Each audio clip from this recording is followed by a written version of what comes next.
Hola, ¿cómo están? Yo soy Alex Martínez. Hoy estamos en una charla más con la presencia del maestro politólogo y escritor, el maestro Leopoldo González. Gracias por la apertura y la invitación y la confianza, maestro. Buenas tardes. No, al contrario, el agradecido soy yo. Qué bueno que tengo oportunidad de conocerte, de tratarte aquí a cuadro. Gracias. Y qué bueno que me das oportunidad de llegar a los amigos del auditorio que te siguen hace ya mucho tiempo.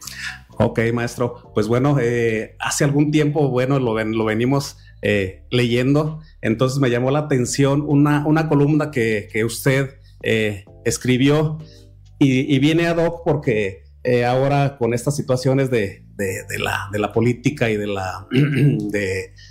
los gobiernos, por decirlo así, usted escribe el síndrome de Rambo. Explíquenos eso, maestro. Bueno, lo que pasa es que considero que México está bajo la tenaza en este momento de una vocación política muy ofensiva, muy fuerte y muy agresiva que viene de Estados Unidos. Y esa ofensiva viene ni más ni menos que del presidente Donald Trump. Me parece que el síndrome que puede definir Estados Unidos, si podemos llamarle así, es el síndrome de Rambo. ¿De Rambo? Y quien más encarna el síndrome de Rambo, Rambo, como voluntad de poder, como voluntad de expansión, como voluntad de dominio, es Donald Trump.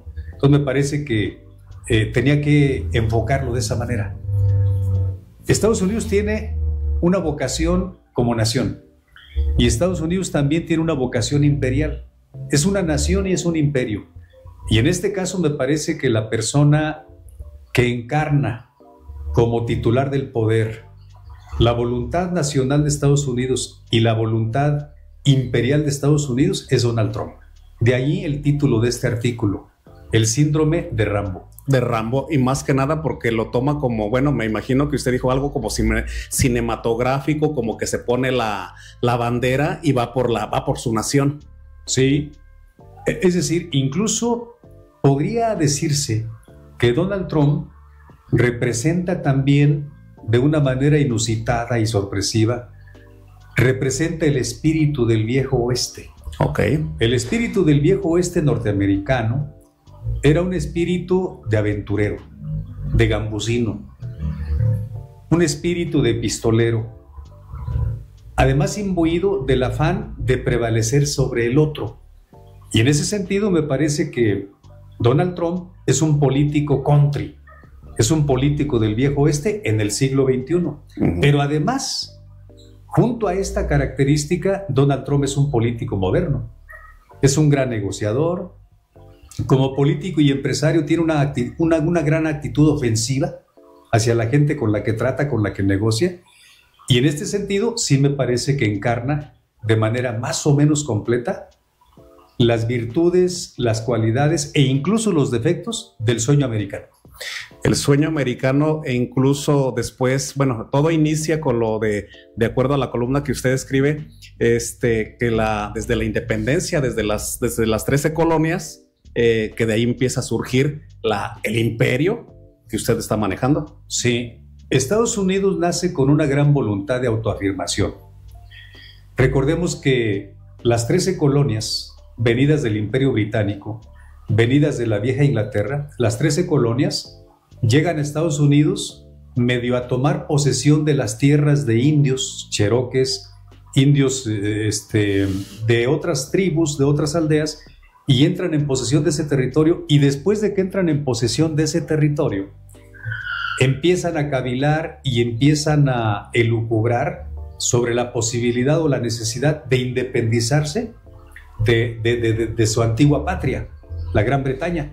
Entonces es cuando surge el movimiento revolucionario de las 13 colonias, encabezado por varios hombres de gran estatura histórica, y finalmente encabezado ese movimiento, esa revolución, por Thomas Jefferson, George Washington y otros grandes del surgimiento y la fundación de Estados Unidos.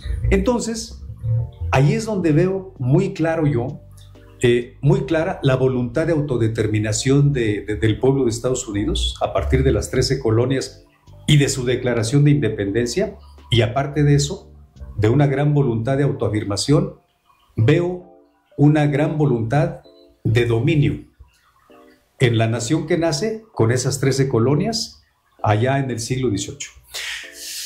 Sueño americano, dice usted en la columna, entonces, si lo vuelve a reafirmar, y entonces ahora se traspola a la actualidad de que dice Donald Trump es el que ahorita, por ejemplo, por lo que quiere también es fincar o abrazar esa nación para que no se vaya realmente ese sueño americano de esos primeros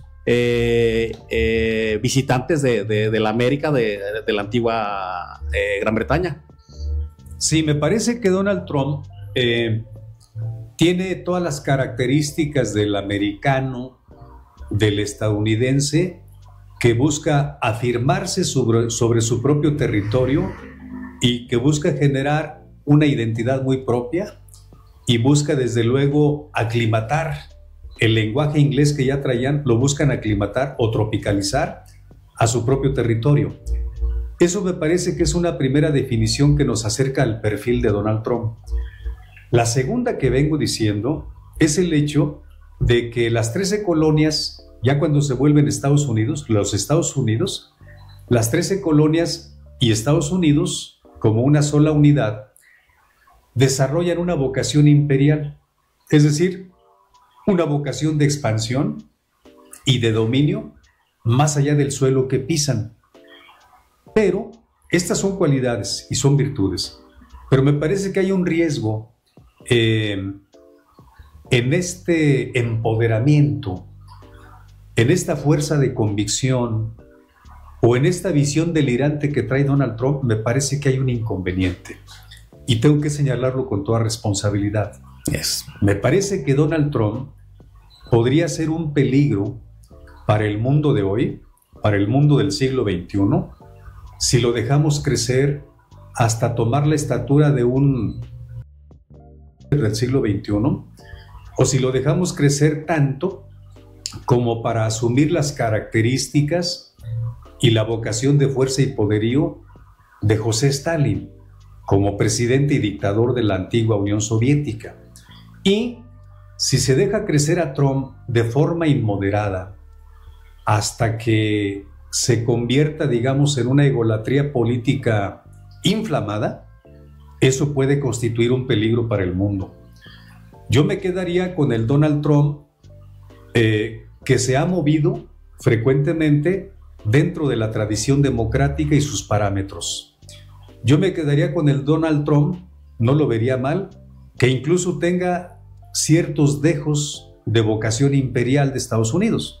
Simplemente mantener la supremacía de Estados Unidos me parece válido y legítimo.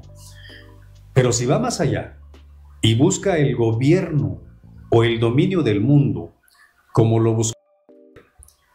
buscó Stalin, como lo buscó Mussolini, entonces estaríamos tocando uno de los posibles precipicios de nuestro tiempo. Y eso es absolutamente peligroso y absolutamente inconveniente para el mundo de hoy.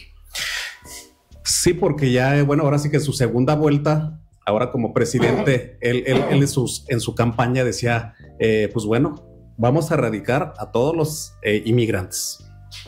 Y lo hace a través también, o él pone músculo, pues ahora con lo de los aranceles. Entonces se puede decir que lo está haciendo, ahora sí que lo que dijo, lo está como llevando a cabo. Por eso es lo que dice usted, de que sí tiene la forma o la mente o el poder o si fuera así el arrojo para poder llevar esa mente hasta allá, hasta donde le den sus límites de él.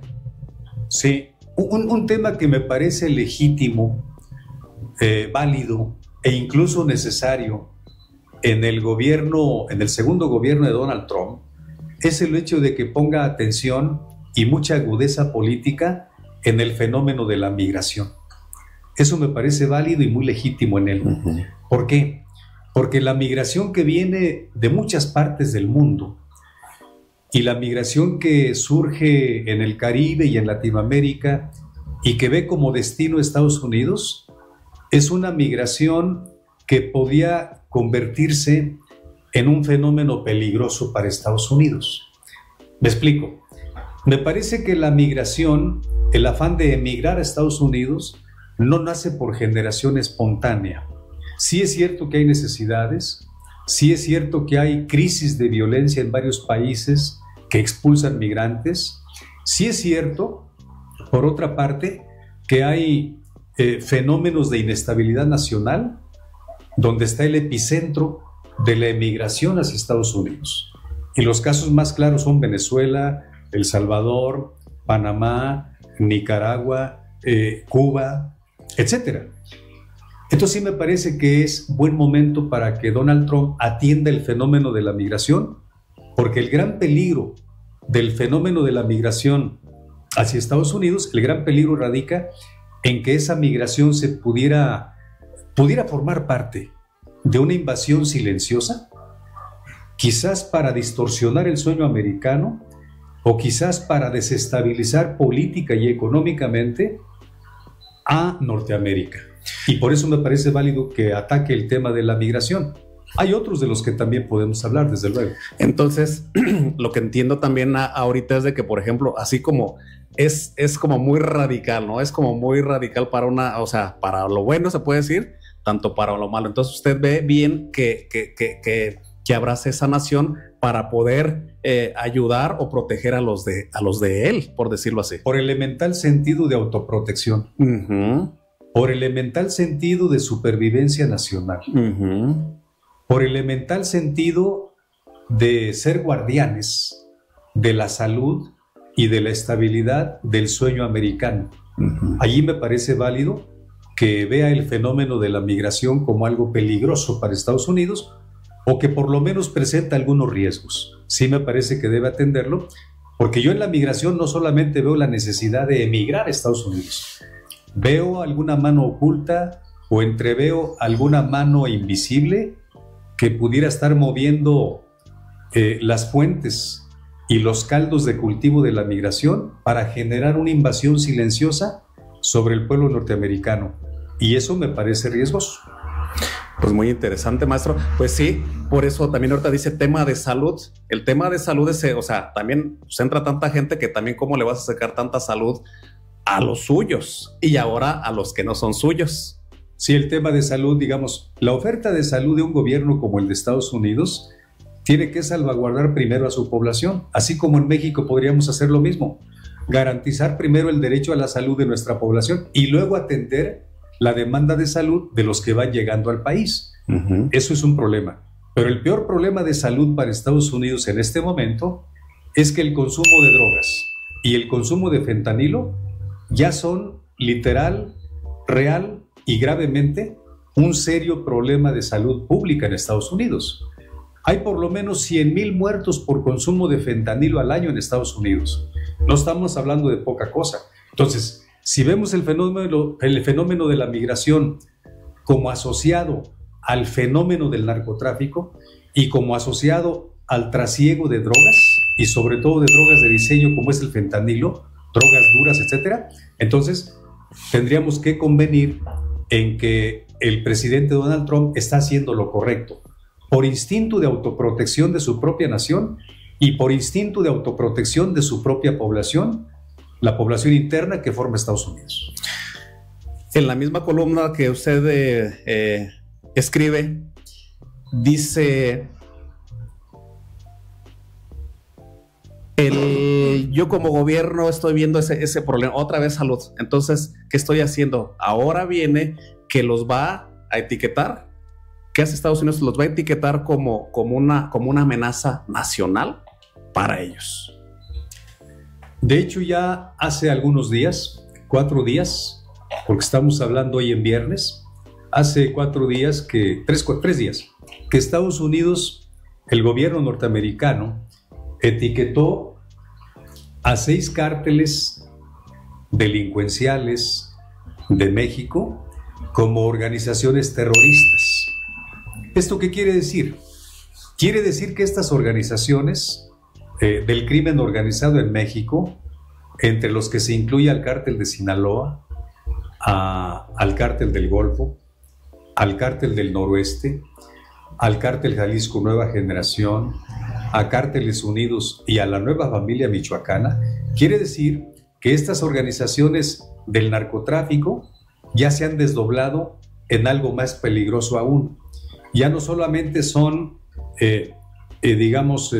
un peligro, ya no solamente son una ofensiva delincuencial en términos llanos, sino que han sumado a ese carácter delincuencial que tenían, han sumado la condición de organizaciones dedicadas a, generar olas expansivas de delincuencia desde el punto de vista terrorista. Es decir, hay narcoterrorismo.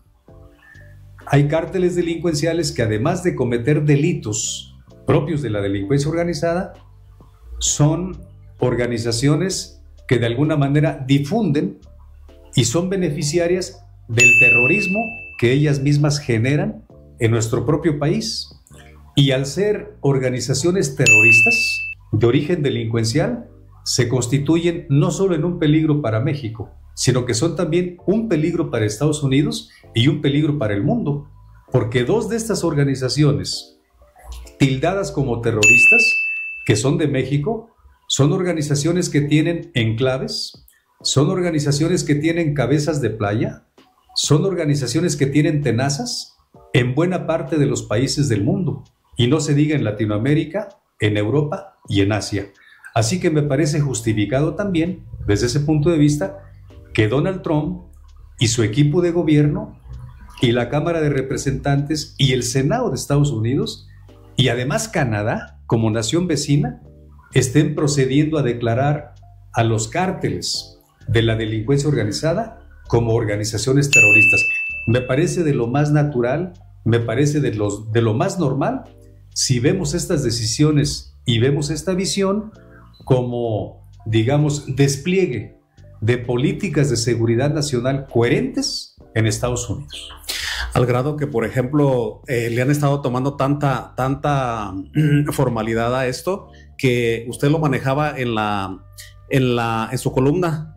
Para esto fue el 12 de febrero, que ya estaban los drones o aviones o sensores o lo que sea, que habían surcado al límite de las aguas internacionales con México. Eso fue para el día 12 que usted sacó la columna. Para el día hoy, 21, se está diciendo, incluso la presidenta ahora dice, necesitamos darle una reclasificación a los artículos sobre la soberanía nacional. Entonces, usted ya lo estaba viendo en días anteriores y ahorita se está ratificando. Sí, bueno, este puede tener varias lecturas, este asunto. En primer lugar, sí me parece que Estados Unidos, bajo el gobierno de Donald Trump, ha estado, emprendiendo vuelos que rozan el mar patrimonial de México. Ha estado emprendiendo vuelos que rozan las fronteras mexicanas. Se habla de 19 vuelos concretamente, los que ha habido hasta esa fecha, 12, 13, 14, 15 de febrero, cuando Donald Trump no cumplía ni siquiera un mes en la Casa Blanca. Sin embargo, también ha habido, aparte de esos 19 vuelos oficialmente registrados, ha habido incursiones de drones espía, y ha habido incursiones de otro tipo de vuelos, sobre vuelos que, se desplazan a una altura de 70,000 pies, e incluso vuelos y sobrevuelos un poco rasantes. ¿El objetivo de estos vuelos cuál es? El objetivo de estos vuelos, hasta donde se sabe por la información que tenemos, es mapear las rutas del narcotráfico y mapear las rutas de la migración hacia Estados Unidos. Si son aeronaves y drones de Estados Unidos que buscan proteger a su población y buscan proteger la integridad de su territorio del peso que pudiera representar o que representa el flujo migratorio hacia Estados Unidos, me parece que es un objetivo válido, legítimo y políticamente bien planteado. Cuidar la integridad de su propio territorio y cuidar que el fenómeno de la migración no se vuelva incontrolable ni inmanejable. Eso por un lado.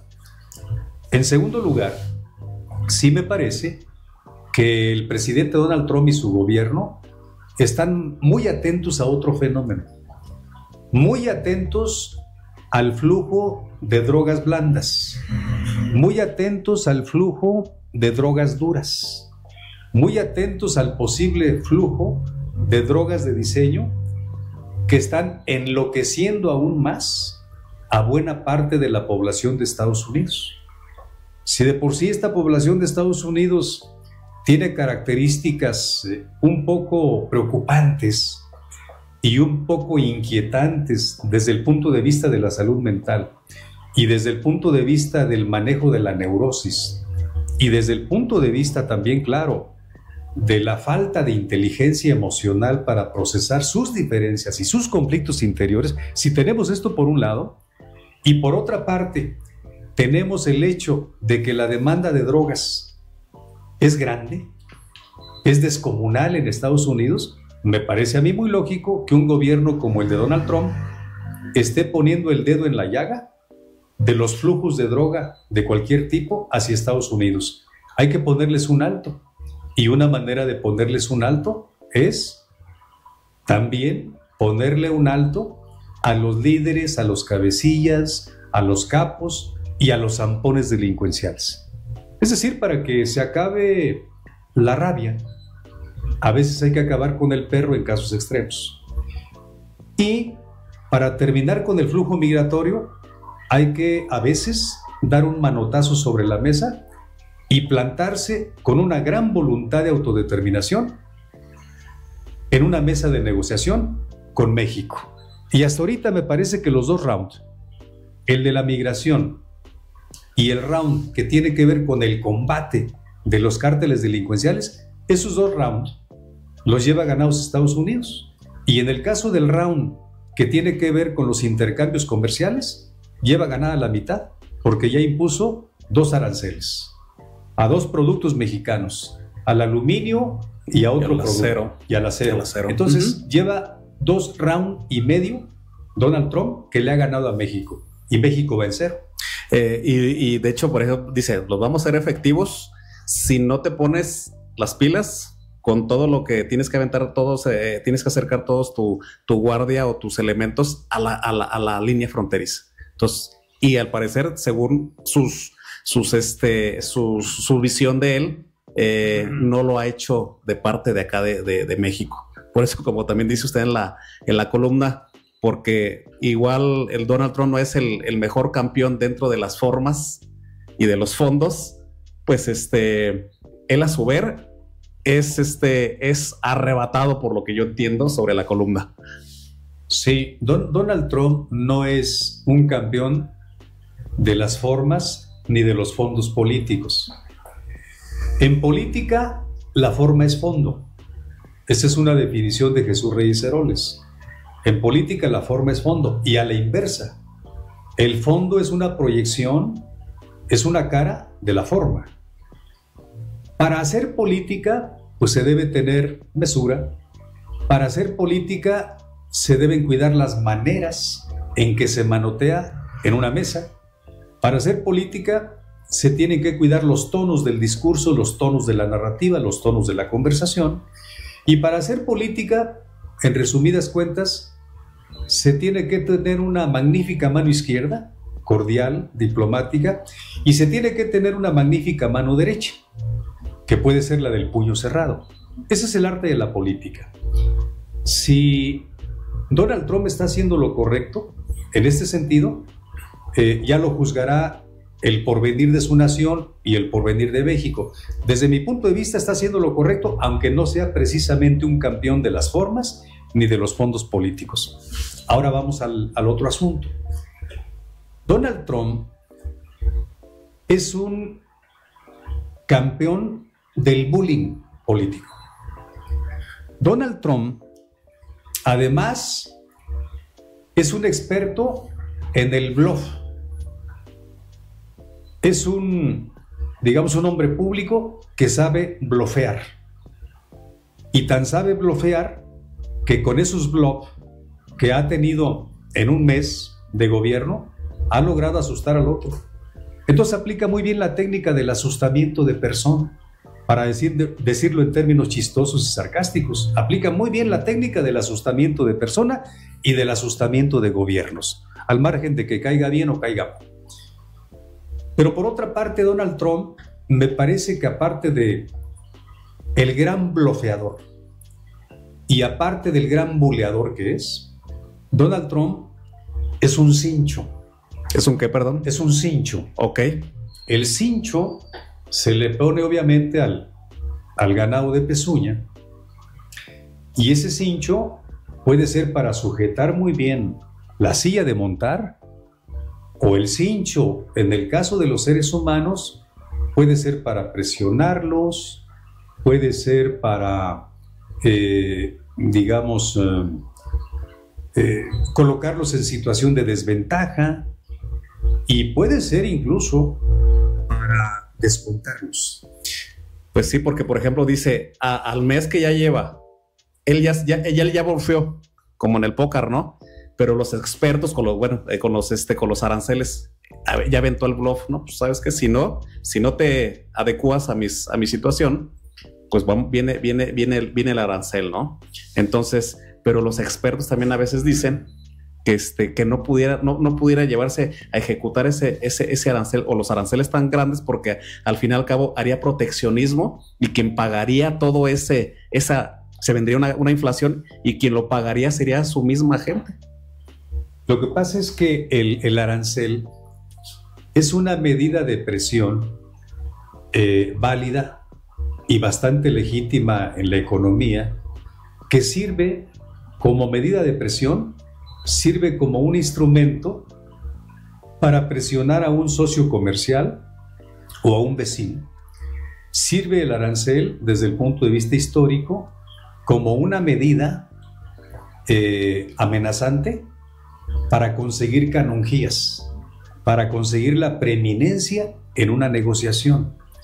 Y el arancel también es útil como instrumento de guerra comercial. Y en este caso, pues sí, también me parece que Donald Trump es un guerrero. Desde el punto de vista de la política históricamente vista, Donald Trump está procediendo como han procedido los jefes de los grandes imperios. La antigua Roma, el imperio austrohúngaro, el gran imperio otomano, y ahora el imperio de la cronocracia, que es Estados Unidos. Se está comportando como el jefe de un gran imperio. Eso me parece muy bueno. Es decir, es explicable, al margen de que algunos estemos a favor y otros no, es explicable que lo esté haciendo así. Sabe negociar, conoce las técnicas de la negociación, sabe que la negociación es un ring, y en el ring frecuentemente el mejor boxeador le tunde más al boxeador menos dotado, y suele arrinconarlo y lo coloca varias veces contra las cuerdas. Me parece que desde el punto de vista político, Donald Trump es un gran boxeador, de peso welter, además, de peso welter. Bueno, entre peso welter y peso pesado, ¿sí te parece? Sí, claro. Ese es Donald Trump. Sí. Y está logrando cosas de México. Está logrando que, por ejemplo, el gobierno mexicano mande Guardia Nacional, mande soldados, mande elementos de la policía militar a ambas, a la frontera norte y a la frontera sur, para cuidar el control y la correcta administración de los flujos migratorios que vienen por la frontera sur y buscan horadar la frontera norte y pasar a Estados Unidos. Ya logró el despliegue de 10,000 o de 20,000 elementos claro, sí, de las fuerzas de seguridad nacionales. Ya lo logró, a cambio de no aplicar aranceles. A pesar de que están ahí deteniendo la migración, que es un riesgo para Estados Unidos, a pesar de eso ya le aplicó aranceles, el 25% de aranceles al acero y al aluminio. Me parece que también es válido. Es decir, déjame razonar en términos muy francos sobre este asunto. México tiene inconvenientes en materia económica y comercial. Y esos inconvenientes se van a ver reflejados el día que se renegocie o se revise el TEMEC, el Tratado de Libre Comercio entre Canadá, Estados Unidos y México. Esos inconvenientes que tiene México son comerciales y económicos. México tiene inconvenientes desde el punto de vista de la seguridad fronteriza, porque es como una especie de queso gruyère. Ese queso gruyère tiene tantos agujeros que pasa gente por la frontera sur y pasa gente por la frontera norte y continúa la invasión silenciosa de Estados Unidos, lo cual también es un riesgo. Algo más. México tiene inconvenientes desde el punto de vista de sus políticas de seguridad. México tan tiene inconvenientes en materia de seguridad que tuvo 6 años desarrollándose bajo un lema que es la peor estupidez que yo he escuchado en mi vida en materia de seguridad. El lema era abrazos a los delincuentes y no balazos. Y no los balacen. Y finalmente los balazos le tocaron a la población y los abrazos a los delincuentes, a los capos, a los zampones. Es la peor estupidez que yo he visto en un país en mi vida. Desafortunadamente se trata de mi país. Bueno, es la peor estupidez. Bajo ese lema, bajo esa frase estúpida, acuñada, inventada por López Obrador, el inquilino supuestamente de Palenque. De Palenque. Bajo ese lema, bajo esa frase estúpida, insensata, etcétera, bajo ese lema, México quedó a merced del crimen organizado. México incluso, al quedar a merced del crimen organizado, México llegó a tener territorios en esos 6 años de este señor, López Obrador, llegó a tener territorios con ausencia de régimen constitucional en su zona. México llegó a tener regiones en las que no había régimen jurídico, estructura jurídica, sistema jurídico. México llegó a tener regiones que incluso ni siquiera tenían una gobernabilidad política específica, porque esas regiones en México, durante los 6 años de este señor de infausta memoria, López Obrador, esas regiones lo que tuvieron fue una gobernanza criminal. Y entonces, en esa materia, que es la tercera, la de la gobernanza criminal, México tampoco tiene manera de salir bien librado en los dimes y diretes frente a Estados Unidos, ni tiene manera de salir bien librado de las acusaciones que ahora formula Donald Trump desde Estados Unidos, porque México tiene la cara sucia. México es la oveja negra de la gobernanza criminal. Termino con esto. La gobernanza criminal implica control de la economía. La gobernanza criminal implica control del comercio. La gobernanza criminal implica control de los flujos de drogas en la sociedad civil, en la vida social. La gobernanza criminal implica permear del poder del narcotráfico, del poder del crimen organizado, al propio poder político. La gobernanza criminal también tiene que ver con el tendimiento de puentes y con el despliegue de coyunturas de entendimiento con ciertos empresarios en México. Entonces es muy preocupante que tengamos esa gobernanza criminal, y en esos 3 puntos México lleva 0, Estados Unidos lleva 3. Así es, maestro. Pues bueno, mire, algo que quiera agregar, porque pues aquí nos podemos aventar la hora y las 2 horas, pero lo podemos ir seccionando por capítulos o por charlas o la gente que nos vaya diciendo. Se me hace bastante interesante y la verdad le agradezco la bondad de que nos venga pues a dar esos baños de cultura y de palabras. Entonces, ¿algo que quiera agregar, maestro? Gracias. No, el agradecido soy yo. Yo me siento honrado de estar aquí contigo, espero que no sea la última vez, y de saludar a los amigos del auditorio. Agregar esto sobre la carta que acaba de estar, que acaba de circular desde hace algunas horas, la carta del Mayo Zambada. Ofrecer sencillamente un punto de vista sobre esa carta. Me parece que esa carta del Mayo Zambada, donde, digamos, pide urgentemente que lo repatrie México, o sea, que lo regrese de Estados Unidos al país, esa carta me parece de manufactura muy discutible y me parece de un tono muy tronante, muy determinante, que no tiene lugar en este momento. Es decir, está pidiendo que lo regresen a México, que lo repatrien a México. Eso le pidió al Consulado de México en Nueva York, mediante una carta que hizo su equipo jurídico. Y lo que está pidiendo es que él no quiere enfrentarse a la pena de muerte. Me parece. Porque eso es lo que sería, lo que está pidiendo la Corte. Porque es lo que merece un capo de esa naturaleza, pena de muerte. O sea, no merece ni 12 años de prisión, ni 18, ni 40. Merece la pena de muerte, de acuerdo con el derecho norteamericano.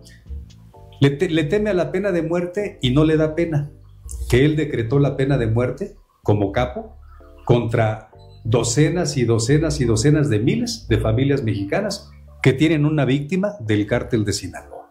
Eso es muy preocupante, ese cinismo, esa falta de escrúpulo moral.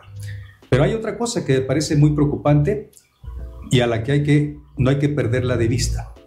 Quiere que el gobierno de México se meta al ring a pelear por él para proteger sus derechos jurídicos acá en México y para salvaguardar su integridad acá en México, cuando el señor, me refiero a Ismael El Mayo Zambada, el señor no tendría motivos, ni habría, digamos, motivos tampoco para que sea procesada y tenga procedimentalidad jurídica su solicitud de ser repatriado a México. No tiene procedibilidad jurídica porque es culpable de lo que se le acusa. Y porque además de que es culpable de lo que se le acusa, este señor, El Mayo Zambada, pues no fue sacado indebidamente de México. Fue un trato de particular a particular, lo llamaron a una negociación sobre la Universidad Autónoma de Sinaloa, iba a estar el gobernador y finalmente ahí pasaron cosas oscuras que el propio gobernador Rocha Moya sabe que pasaron y que le debe explicar a Sinaloa y a todo el país. Entonces, El Mayo Zambada se fue, o lo fueron, y lo dejaron ahí en Santa Teresa, cerca de Nuevo México, y de ahí lo tomaron los elementos de la DEA y lo llevaron a la cárcel.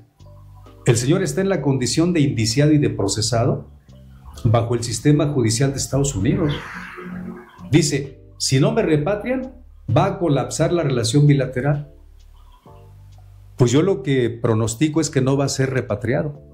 Y si tiene que colapsar la relación bilateral, pues va a colapsar porque seguramente él tiene mucho conocimiento y mucha información de tantos nombres, de docenas de nombres de políticos mexicanos, la mayoría de ellos ligados a Morena, a la 4T, que tienen sus que veres con la delincuencia organizada y que han tenido sus pactos ocultos con la delincuencia organizada, que tienen ensangrentado a este país. Así que ahí hay dos clases de culpables. Una clase de culpable es la delincuencia organizada, en parte encabezada por El Mayo Zambada. Y otra parte del espacio, de la geografía sangrienta que es el país, lo es por las políticas irresponsables que la 4T ha desplegado en el caso de México en los últimos 6 años y unos cuantos meses. Pues bueno, aquí estuvo, ya escucharon al maestro, ya lo vieron. ¿Dónde lo podemos encontrar, maestro?